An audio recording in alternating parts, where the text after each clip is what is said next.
Nagtungo si DPWH Secretary Vince Dizon sa Navotas Sanitary Landfill upang personal na makita ang operasyon sa lugar na ilang araw nang nasusunog. Kunin natin ang iba pang detalye mula kay JM Pineda. JM. Yes, Naomi, magpapadala nga ng mga heavy equipment ng Department of Public Works and Highways o DPWH sa Navotas Sanitary Landfill na hanggang ngayon ay patuloy pang nasusunog. Kaninang umaga nga mismo si Public Works and Highways Secretary Vince Dizon ang nagtungo sa lugar para silipin ang ginagawang operasyon. Ayon sa kalihim, mga bulldozer, backhoe at dredger ang inihanda ng ahensya na ipapadala sa operasyon para makatulong na mapatay ang sunog.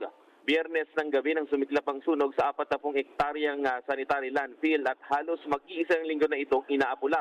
Bagaman idineklara na ito ng BFP na fire under control, patuloy pa rin ang operasyon dahil sa ninga sa ilalim ng mga basura na nagdudulot ng makapal na usok o smog na nakakapekto nga rin sa mga lungsod ng Malabon, Navotas at bahagi ng Ubando sa Bulacan.